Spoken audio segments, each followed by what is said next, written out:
مختلف مواقع پر نماز کے ذریعے دعا مانگنے اور اللہ سے رجوع کرنے کی تعلیم دی ہے۔ تو اب اس کو احادیث کے ذریعے ہم سمجھیں گے۔ یہ ابو داؤد شریف، ترمذی اور ابن ماجہ کی حدیث ہے۔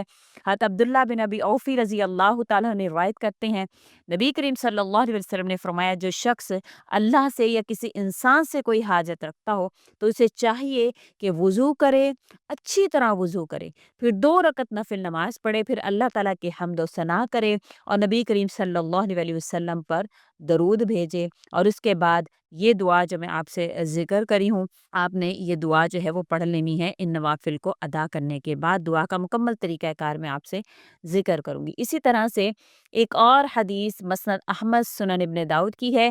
حضرت حذیفہ رضی اللہ تعالی روایت کرتے ہیں کہ جب بھی نبی کریم صلی اللہ علیہ وسلم کو کوئی مشکل درپیش ہوتی تو آپ فوراً نماز کی طرف متوجہ ہو جاتے۔ یہ سنت نبوی ہے۔ نماز حاجت سنت نبوی ہے کہ مشکل وقت میں نماز کو وسیلہ بنایا جائے۔ نبی صلی اللہ علیہ وسلم کا عمل خود ہمیں یہ سکھاتا ہے کہ جو دل پریشان ہو وہ سجدے میں سکون پاتا ہے۔ حضرت نعمان بن بشیر سے روایت ہے، نبی کریم صلی اللہ علیہ وسلم نے فرمایا، دعا ہی عبادت ہے۔ تو اب جب ہم نماز حاجت پڑھے ہوتے ہیں تو اس میں ہم اللہ سے دعا ہی مانگ رہے ہوتے ہیں۔ تو رسول اللہ صلی اللہ علیہ وسلم نے فرمایا ہے کہ اللہ حیا والا اور کریم ہے۔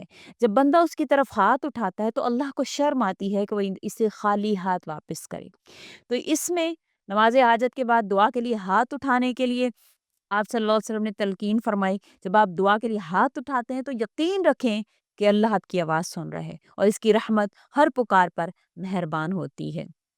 نماز حاجت نہ صرف ایک سنت نبوی ہے بلکہ ایک عظیم روحانی ذریعہ ہے جو بندے کو رب سے جوڑتا ہے۔ آپ کی حاجت، آپ کی مشکل، آپ کا دکھ، سب کچھ سجدے میں رکھ دیجئے، کیونکہ وہ رب کبھی کسی کو خالی ہاتھ نہیں لوٹاتا ہے۔ یہاں پر ایک صحابی حضرت عثمان بن حنیف رضی اللہ تعالیٰ سے روایت ہے کہ جو مختلف کتب احادیث میں موجود ہے، ترمذی میں یہ واقعہ، یہ جو حدیث ہے ترمذی میں، نسائی میں، ابن ماجہ میں، مستدرک حاکم وغیرہ میں اس کو ذکر کیا گیا ہے کہ ایک نابینا صحابی نبی کریم صلی اللہ علیہ وسلم کی خدمت میں حاضر ہوئے اور عرض کیا، یا رسول اللہ صلی اللہ علیہ وسلم، میں نابینا ہوں، آپ میرے لیے دعا کریں کہ اللہ مجھے بینائی عطا فرمائے۔ نبی کریم صلی اللہ علیہ وسلم نے فرمایا، اگر تم چاہو تو میں دعا کروں، اگر چاہو تو صبر کرو، یہ تمہارے لیے بہتر ہے۔ نابینا صحابی نے عرض کیا، یا رسول اللہ میرے لیے دعا ہی فرما دیں۔ تو نبی کریم صلی اللہ علیہ وسلم نے ان کو یہ طریقہ سکھایا کہ جاؤ وضو کرو، 2 رکعت نفل نماز ادا کرو، پھر اللہ تعالیٰ سے یہ دعا کرو۔ دعا کون سی ہوئی میں آپ سے ذکر کری ہوں، اللہم انی اسألک و اتوجہ الیک بنبیک محمد النبی رحمت، یا محمد انی اتوجہ بک الی ربی فی حاجتی حاذہ لتقضی لی اللہم فشفع فی۔ یہ جو ہے نا دعا ہے، یا اللہ میں تجھ سے مانگتا ہوں، تیرے نبی محمد صلی اللہ علیہ وسلم کے وسیلے سے تیری طرف متوجہ ہوتا ہوں، اے محمد مصطفیٰ صلی اللہ علیہ وسلم، میں آپ کو اپنے رب کے سامنے اپنی حاجت کے لیے پیش کرتا ہوں تاکہ میری یہ حاجت پوری ہو جائے، یا اللہ ان کی سفارش کو میرے حق میں قبول فرمائیں۔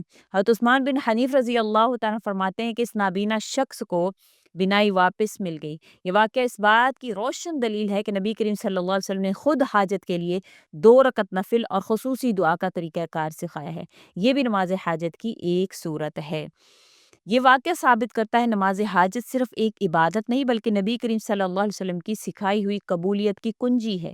سچے دل، یقین اور عاجزی کے ساتھ ادا کی جائے تو اللہ تعالیٰ ضرور مدد فرما دیتے ہیں۔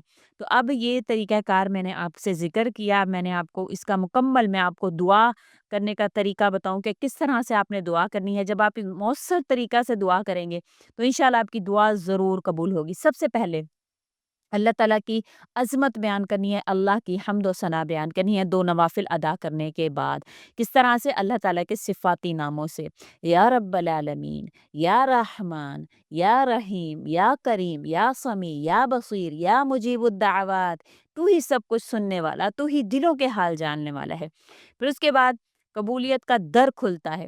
جب دعا درود سے شروع ہوتی ہے تو درود پر ختم ہوتی ہے تو اللہ تعالیٰ قبولیت کے در کو کھول دیتے ہیں۔ پھر اس کے بعد آپ نے درود ابراہیمی پڑھنا ہے، اللہم صلی علی محمد وعلی آل محمد کما صلیت علی ابراہیم وعلی آل ابراہیم انک حمید مجید، اللہم بارک علی محمد وعلی آل محمد کما بارکت علی ابراہیم وعلی آل ابراہیم انک حمید مجید۔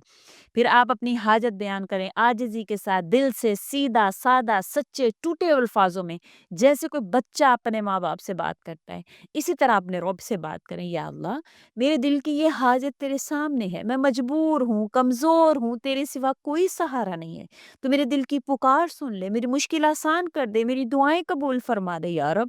اگر یہ حاجت میرے حق میں بہتر ہے تو عطا فرما دے، اگر بہتر نہیں تو مجھے اس سے بہتر عطا فرما اور میرے دل کو اس پر راضی کر دے۔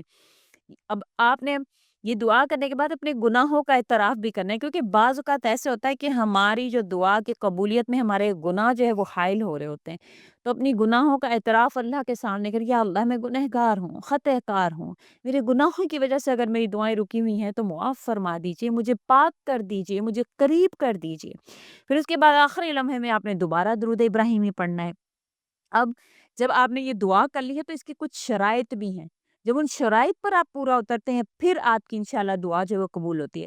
ہم دعائیں مانگ رہے ہوتے ہیں لیکن ہم جو ہے وہ شرائط کے اوپر پورا ہی نہیں اتر رہے ہوتے تو ہماری دعائیں پھر کیسے اثر کریں گی؟ تو شرائط کیا ہے کہ یقین کے ساتھ مانگیں، دل میں شک نہ رکھیں، پورے ایمان سے مانگیں، عاجزی اور انکساری ہو، غرور یا لہجے میں حکم نہ ہو، صرف فریاد ہو، نرمی سے آنسوؤں کے ساتھ ہو تو بہتر ہے۔ دعا کے بعد اللہ سے حسن ظن رکھیں کہ میرا رب سنے گا، وہ مجھے خالی ہاتھ نہیں لوٹائے گا۔ تو اب آپ نے انشاءاللہ تعالیٰ اللہ تعالیٰ سے اس طرح سے عاجزی سے مانگنا ہے، جیسے میں نے آپ سے ذکر کیا ہے، اپنے الفاظوں کو استعمال کرتے ہوئے دل کو چھو لینے والے الفاظ استعمال کریں، جیسے بچہ گڑ گڑاتا ہے کہ اے میرے رب، اے رحمان رحیم، اے مشکل کشا، اے دلوں کے حال جاننے والے، میں تیری بارگاہ میں حاضر ہوں، تیرے ہی سامنے جھکے ہوئے ہوں، تیری ہی در پر سوالی ہوں۔ یا اللہ تو سب کچھ جانتا ہے، میرے دل کی ہر خواہش، میری حاجت، میرا ہر دکھ، میری ہر خاموشی سب آپ کے علم میں ہے۔ یا اللہ تو بخشنے والا ہے، عطا کرنے والا ہے، تو ہی وہ ذات ہے جو دعا سن کر خالی ہاتھ نہیں لوٹاتی۔ یا اللہ میری یہ حاجت تیرے سپرد ہے، اگر یہ میرے حق میں بہتر ہے، میرے دین، میرے ایمان، میری دنیا آخرت کے لیے بھلائی رکھتی ہے تو اسے جلد از جلد پورا فرما۔ اگر یہ میرے حق میں بہتر نہیں تو یا اللہ مجھے اس سے بہتر عطا فرما اور میرے دل کو اس پر راضی رکھ۔ یا اللہ میرے گناہوں کو معاف فرما، یعنی اس طرح کے الفاظوں کو استعمال کرتے ہوئے آپ اللہ سے مانگیں۔ اور یہاں پر میں حضرت زکریا علیہ الصلوۃ والسلام کا واقعہ شامل کرنا چاہوں گی، حضرت ایوب علیہ الصلوۃ والسلام کا واقعہ شامل کرنا چاہوں گی۔ قرآن مجید میں ان کو بیان کیا گیا ہے، سورہ مریم اور سورہ آل عمران میں اللہ تعالیٰ نے زکریا علیہ الصلوۃ والسلام کی دعا کی قبولیت کا انتہائی ایمان افروز واقعہ اللہ نے ذکر فرمایا ہے۔ اذ نادى ربه نداء خفیا، جب اس نے اپنے رب کو آہستہ سے پکارا۔ زکریا علیہ الصلوۃ والسلام نے بڑھاپے میں کمزور جسم اور بڑھاپے کی کمزوریوں کے باوجود اولاد کی دعا مانگی۔ انہوں نے عرض کیا رب لا تذرنی فردا وانت خیر الوارثین، اے میرے رب مجھے اکیلا نہ چھوڑ اور تو سب سے بہتر وارث ہے۔ اللہ تعالیٰ نے فوراً جواب دیا، یا زکریا انا نبشرک بغلام اسمہ یحییٰ، اے زکریا ہم تمہیں ایک بیٹے کی بشارت دیتے ہیں جس کا نام یحییٰ ہوگا۔ حالانکہ ان کی اہلیہ بانجھ تھیں اور وہ خود بھی ضعیف ہو چکے تھے، لیکن دعا کا یقین، عاجزی اور امید نے اللہ کی رحمت کو کھینچ لیا اور اللہ نے معجزاتی طور پر انہیں حضرت یحییٰ علیہ الصلوۃ والسلام عطا فرمائے۔ اب اس واقعے سے میں یہ سبق ملتا ہے کہ جب دعا دل سے، یقین سے، عاجزی سے مانگی جائے تو دیر ہو سکتی ہے مگر رب کی رحمت سے مایوسی نہیں ہونی چاہیے۔ ناممکن انسان کے لیے ہوتا ہے، اللہ تعالیٰ کے لیے سب کچھ ممکن ہے، اللہ کے لیے کچھ ناممکن نہیں ہے۔ اگر آپ چاہیں تو آپ اللہ سے کچھ بھی منوا سکتے ہیں۔ اب میں ایک اور ایمان افروز واقعہ، روح پرور واقعہ آپ سے ذکر کرنا چاہوں گی، ایوب علیہ الصلوۃ والسلام کی دعا کی قبولیت کا۔ حضرت ایوب علیہ الصلوۃ والسلام ایک عظیم نبی تھے جنہیں اللہ تعالیٰ نے بے شمار آزمائشوں میں ڈالا۔ ان کا جسم بیمار ہو گیا، مال و دولت ختم ہو گئی، اولاد فوت ہو گئی، کوئی سہارا نہیں رہا، لیکن انہوں نے صبر کا دامن نہیں چھوڑا۔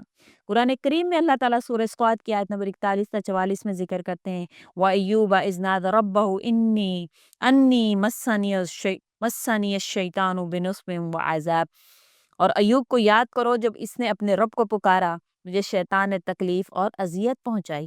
انہوں نے اپنی حالت کی شکایت لوگوں سے نہیں کی، صرف رب سے کی۔ ان کی دعا مختصر لیکن انتہائی عاجزانہ تھی۔ کیا تھی؟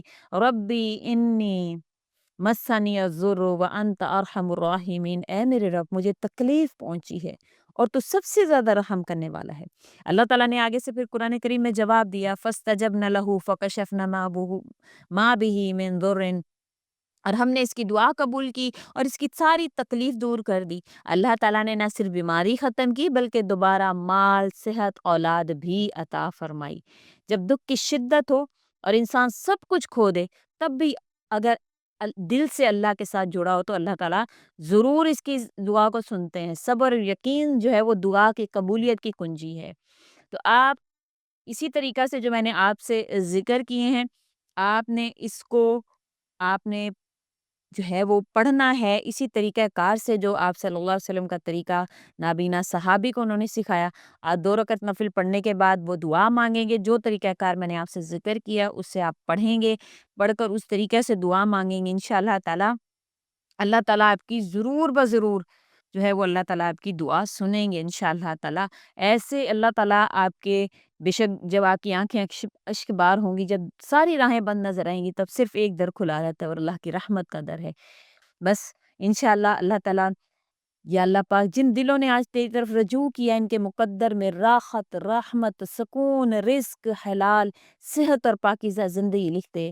آمین ثم آمین یا رب العالمین۔ السلام علیکم ورحمۃ اللہ وبرکاتہ۔ ویڈیو کی وظیفہ کی اجازت چاہتے ہیں تو کمنٹ میں اپنا نام لکھتے ہیں، سبحان اللہ، ماشاء اللہ، جو بھی ہے وہ لکھتے ہیں، انشاءاللہ تعالیٰ آپ کو فوراً سے وظیفہ کی اجازت ہو جائے گی۔ اسی کے ساتھ اجازت چاہوں گی۔ وآخر الدعوانا ان الحمد للہ رب العالمین۔ اللہ حافظ۔